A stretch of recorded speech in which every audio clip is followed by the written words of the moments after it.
¿Cómo están? Bienvenidos a Última Mirada. Vamos en este jueves, que es el jueves de análisis internacional con Raúl Sor. Vamos a hablar, desgraciadamente, de un fenómeno que ya lo tenemos conversadísimo durante mucho tiempo y que sigue actualizándose, la guerra entre Ucrania y Rusia.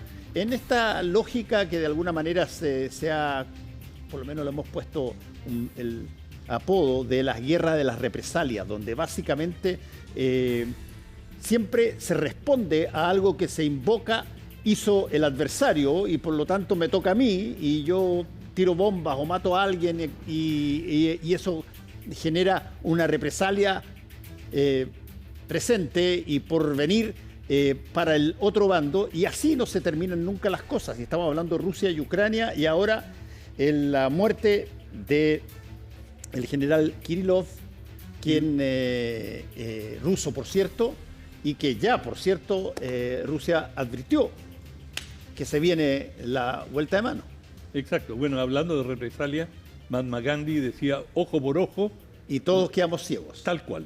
De manera que este asesinato del teniente general Igor Kirillov en Moscú no es el primer asesinato que se comete por parte de Ucrania, y Rusia ha llevado adelante muchas operaciones en Ucrania, la cual también han asesinado a partidarios del régimen en Kiev, pero nunca de este nivel. Este es el general más importante de asesinado, y él estaba a cargo de todo lo que es la defensa contra ataques biológicos, químicos y nucleares, digamos, de las fuerzas de defensa, que en caso que Rusia sufriera un ataque con alguna de estas tres armas de destrucción masiva, como se las conoce, él estaría a cargo de la defensa, y era además un vocero del ejército.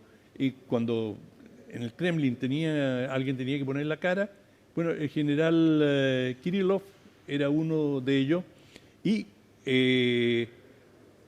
la acusación que ha hecho Ucrania para justificar este asesinato es que Kirillov estuvo involucrado en utilización de armas químicas, y que en varias ofensivas del ejército ruso se emplearon armas químicas, no las más tóxicas, pero sí que tuvieron un efecto decisivo en el desempeño de las batallas. Por lo tanto, esta fue la fundamentación que se dio. Ahora, el método recuerda mucho a los ciertos atentados que han hecho los israelíes contra especialmente los científicos nucleares en Irán. Ahora, Israel no tuvo ninguna participación en esto, pero es un asesinato selectivo que lo realizaron a través de agentes del Servicio de Inteligencia ucraniano, el SBU, que es un servicio enorme, tiene la misma cantidad casi de integrantes que el FBI, 30.000 miembros de este servicio de inteligencia, que tiene un poder enorme también en Ucrania. Bueno, ellos colocaron un scooter, un monopatín, con una bomba, y fue una cosa muy trabajada, porque hay filmaciones que se encontraron en que de la vigilancia previa al atentado. Ahí la estamos mostrando, mira. Perfecto. Y finalmente, exactamente, él sale de su edificio donde vive con su ayudante, y allí se alcanza a ver el scooter que está allí, y bueno, ahí está la detonación que acaba con su vida y la de su ayudante. Y ahora Rusia ha dicho, bueno, esto no se va a quedar sin castigo, por supuesto, y ahí volvemos a lo que tú dijiste al comienzo, la represalia, la escalada, cómo va a responder. Y considerando que ya Rusia tenía un nivel de agresividad muy alto con lanzamiento de cohetería y de drones sobre distintas partes de Ucrania, bueno, uno se pregunta qué va a ocurrir en los momentos en que la guerra en el plano del campo de batalla convencional le sonríe a Rusia. Si sí. Rusia está avanzando, ha ido conquistando, incluso ayer conquistó 2 nuevas aldeas, es decir, se ha venido proyectando militarmente y, bueno, esto lo puedes leer, este incidente, por qué Ucrania decide hacerlo ahora, pudo haberlo hecho antes. Hay una teoría en los conflictos que hay las compensaciones, es decir, si tú estás avanzando y me has arrebatado una serie de aldeas, de pueblos, bueno, yo voy a contestarte con una carta fuerte. Y lo más llamativo de este atentado es que Ucrania reconoció inmediatamente su autoría. Y esto no es la tónica. Por ejemplo, cuando Israel ha matado, liquidado, asesinado a estos científicos nucleares en Irán, no se hace cargo, claro. Simplemente lo comenta y lo presenta como un hecho. En este caso, Ucrania ha dicho, sí, nosotros lo hicimos, y dio las razones por las que lo hizo, que presuntamente este teniente general había estado a cargo de operaciones en que se usaron armas químicas. Por lo tanto, esta fue una represalia, pero hay que decir también, muy importante, que esto manda un mensaje muy poderoso a Rusia. Es decir, podemos llegar a los más altos niveles, nadie se sienta seguro. Si llegamos al general Kirillov, bueno, habrán muchos otros generales que estarán tomando precauciones. Y de hecho, fíjate, en tiempos de guerra, muchas veces los generales, los altos mandos de las Fuerzas Armadas viven en poblaciones, en barrios especiales, muy protegidos, justamente para protegerlos de posibles atentados. Sí.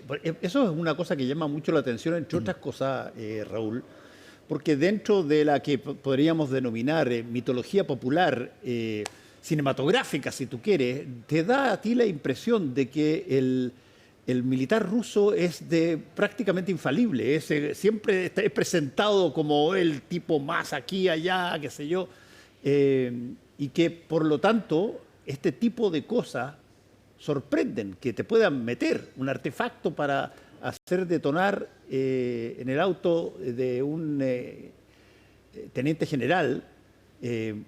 Bueno, da la impresión de que el mensaje que se manda es que, oye, esta cosa no es más fuerte que montones de otros países y por lo tanto se puede hacer este tipo de situaciones, con lo que volvemos a prolongar esta batalla. Bueno, a la persona que han imputado el atentado es un uzbeco y que residía en Moscú, por lo tanto es fácil encontrar. Sí, y dicen que le pagaron $100.000 y le dieron un pasaporte de un país de la Unión Europea para que fuera a disfrutar el resultado de su acción.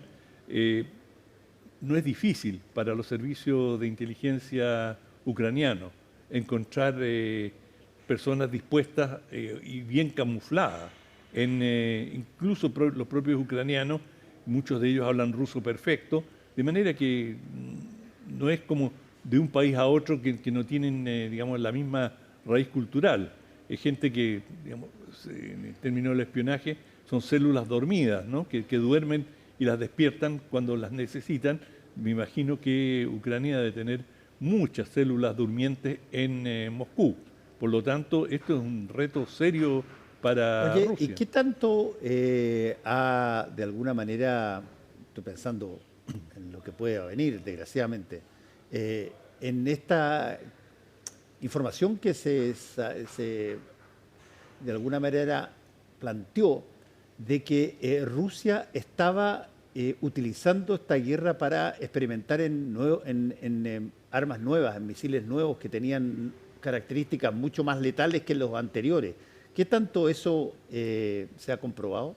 Es así, y es así en todas las guerras, Fernando. Sí. Digamos, Tú pruebas, las guerras son una oportunidad, exacto, y la industria armamentística en todo el mundo se soba las manos cuando dice, ahora vamos a poder probar en combate, y esa es una etiqueta muy cotizada en la industria militar, probado en combate. Es decir, el misil que se hizo famosísimo fue el Exocet francés, sí, claro, cuando hundió a Sheffield, destructor británico. Bueno, esto por Argentina. Exacto, probado en combate. listo, cómprelo sin ninguna duda. Y bueno, la industria bélica es una industria y quiere vender sus productos y, digamos, una cosa son los catálogos que te dicen, mire, este cohete tiene estas características, y otra es como su desempeño en el campo de batalla. Y efectivamente los rusos han estado probando un misil hipersónico, es decir, velocidad de 3-4 veces la velocidad del sonido, y esto, el efecto que tiene, te reduce enormemente la capacidad de alerta. Es decir, te enteras casi cuando el misil ya está encima. De manera que son muy difíciles de enfrentar, que no es lo mismo con los drones, que son lentos y que, bueno, vuelan, digamos, como mucho a algunos cientos de kilómetros por hora, y por lo tanto son fácilmente detectables por los radares y puedes tomar una serie de medidas defensivas. De hecho, el porcentaje de drones que logra pasar la barrera, la defensa antiaérea, es relativamente pequeño, claro, pero los que pasan hacen mucho daño. Pero en este conflicto, efectivamente, Rusia está usando armas nuevas, y por eso también se le ha dicho a esta guerra, a propósito del atentado, que es una guerra híbrida, porque se están usando muchos métodos. Es decir, claro, está el campo de batalla, que es muy similar al de la Primera Guerra Mundial, es decir, están uno ve las... como trincheras y cosas así. Exacto, y corriendo por túneles, y digamos, asoman la cabeza, y el tiempo justo para filmar, y después otra vez a esconderse.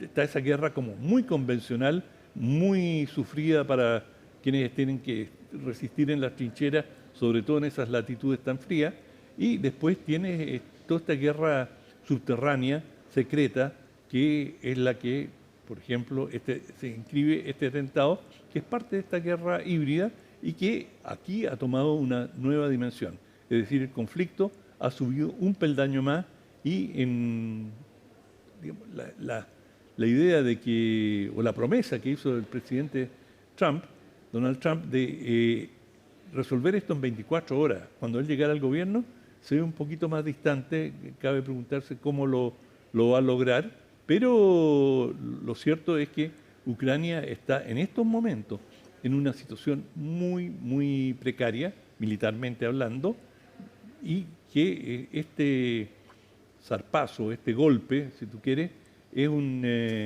esfuerzo por mejorar. Sí, yo tengo la impresión, Raúl, que en este tipo de guerra como la que estamos viendo entre Ucrania y Rusia, uno de los signos que probablemente todos buscan para advertir de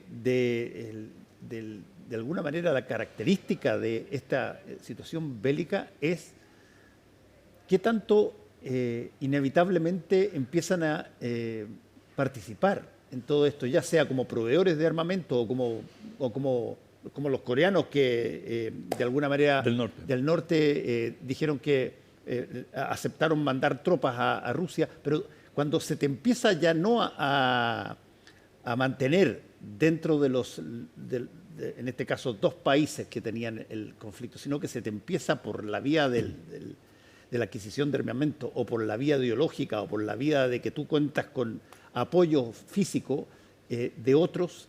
A ver, ¿qué tanto de eso puede generarse aquí ya, además de lo que ya hemos visto? No, incluso se han filtrado noticias de que hay negociaciones con Francia entre el presidente Zelensky y el presidente Macron del envío de tropas francesas a algunos emplazamientos en Ucrania. Eso sería una situación novedosa que va exactamente en lo que tú venías señalando, es decir, un escalamiento. Bueno, entraron norcoreanos, ¿por qué no pueden entrar franceses? Y eso internacionalizaría el conflicto. Pero eso está a nivel... Tú nunca sabes cuando se corre la bola o salen estos rumores, y es con una intención de, digamos, igual tienen un impacto, ¿verdad?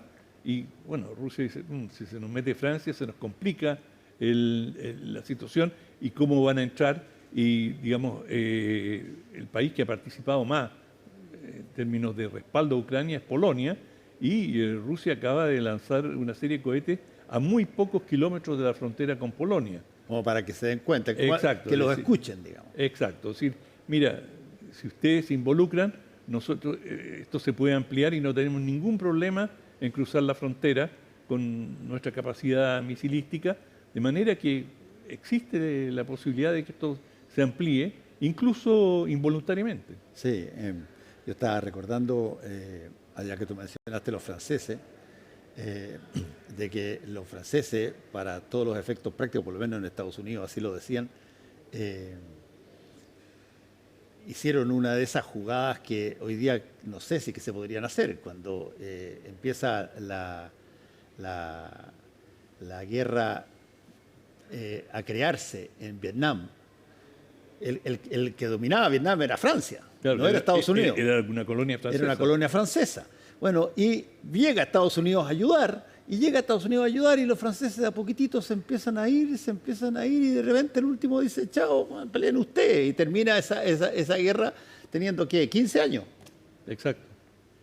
Entre Estados Unidos y Vietnam, y los franceses ya se fueron a la casa de vuelta. Sí, completamente. Y, claro, pero en el caso digamos, de Vietnam, los franceses ya estaban derrotados y cuando tuvieron esta batalla Bien Dien Phu, que cuando tuvieron esta derrota estratégica, estaba claro que Francia no podía seguir y el cálculo de Estados Unidos, digamos, no fue un ingreso tan inconsciente, tan sin querer queriendo, sino que, digamos, la teoría del dominó que estaba en boga entonces, Estados Unidos decía, cae Vietnam, va a caer Camboya, va a caer Laos, y sin darnos cuenta todo el sudeste asiático va a quedar en manos de los comunistas, por lo tanto frenamos la situación en Vietnam.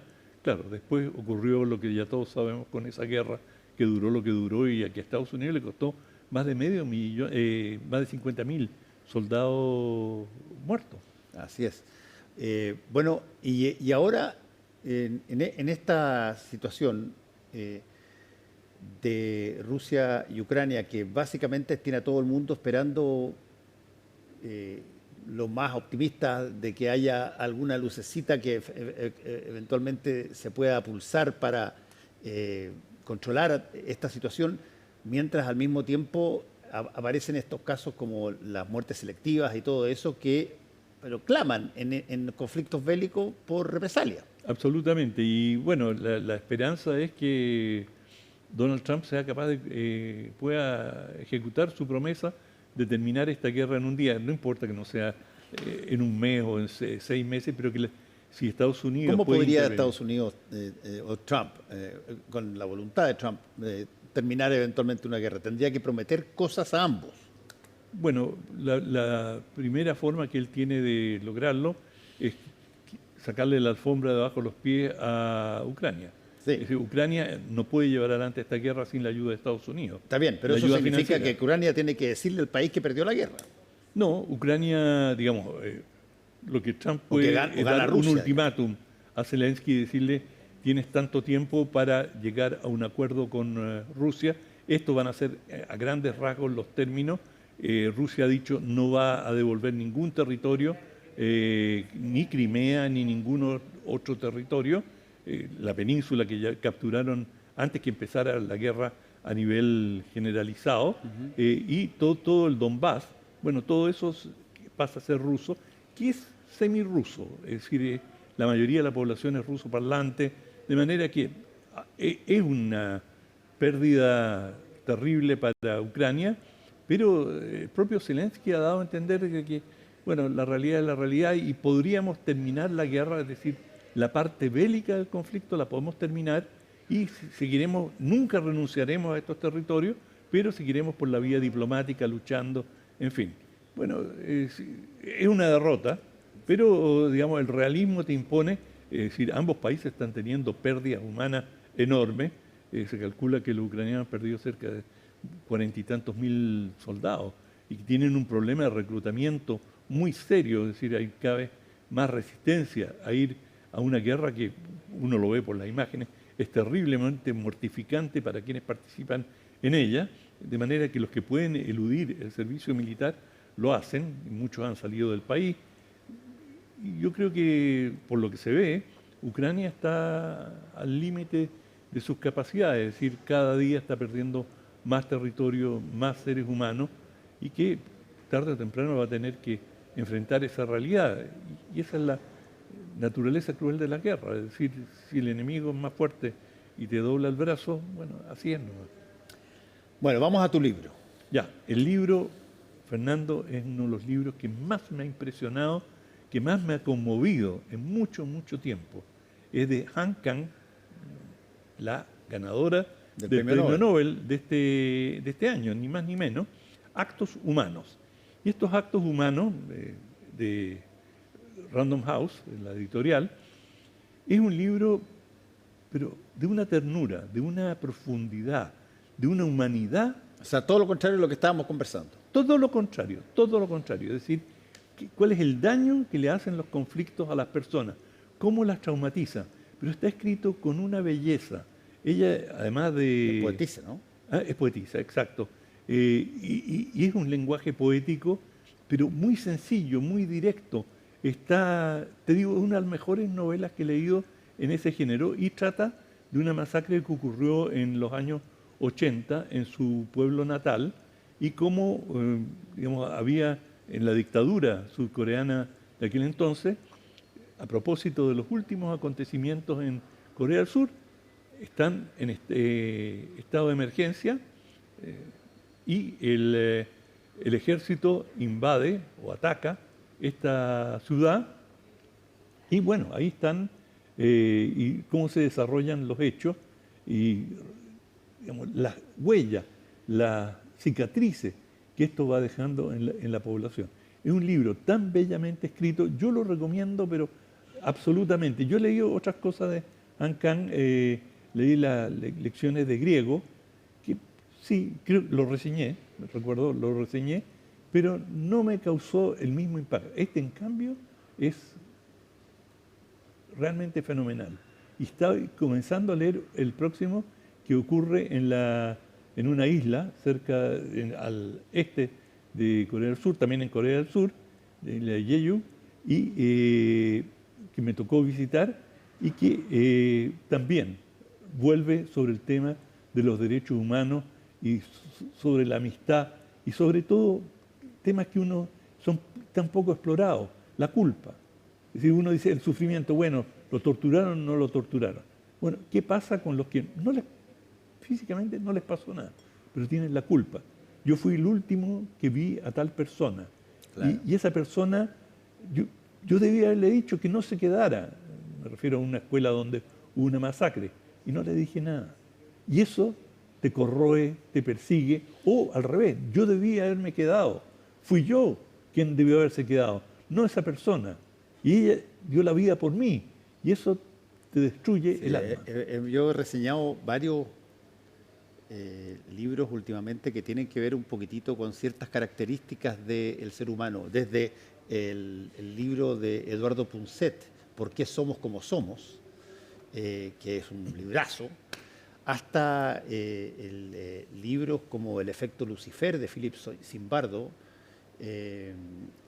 o El problema de Lucifer de Harold Bloom, que establecen las características que tiene la especie humana, que son extraordinarias en una materia brutal de cosas. Somos fantásticos para crear, para la inteligencia, cómo nos juntamos.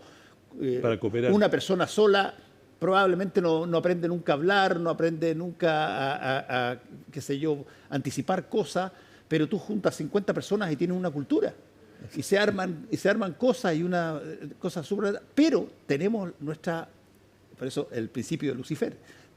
Tenemos nuestra mancha, tenemos nuestra cosa de que dentro también somos una especie tremendamente agresiva y tremendamente... Portamos el demonio. Portamos el demonio, como dice Zimbardo. Y Actos Humanos tiene... yo leí buena parte del libro, tiene esta mirada de buscar en toda la mugre, a ver dónde está la piedra preciosa que ilumina. Exactamente, y eso es un libro que, pese a que trata de una situación muy dolorosa, es tremendamente esperanzador, es muy profundo, Y bueno, ahora está absolutamente de moda con la declaración fallida de estado de sitio en Corea del Sur, que lo hemos estado discutiendo, y el libro no podría ser más oportuno, realmente, pero es como anillo al dedo. Y esta mujer, digamos, yo no tengo una visión como para saber con quién competía para ganarse el premio Nobel, pero que está merecido, que escribe extraordinario, extraordinario. Yo Muy lo bien, recomiendo a ojos cerrados.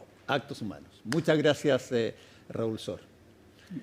A todos ustedes, muy buenas noches. Nos encontramos tempranito mañana en CNN Chile Radio con Carolina Urrejola. Bueno, por cierto, estamos también en Tolerancia Cero el próximo lunes, acuérdense. Y volvemos también con Última Mirada. Hasta luego.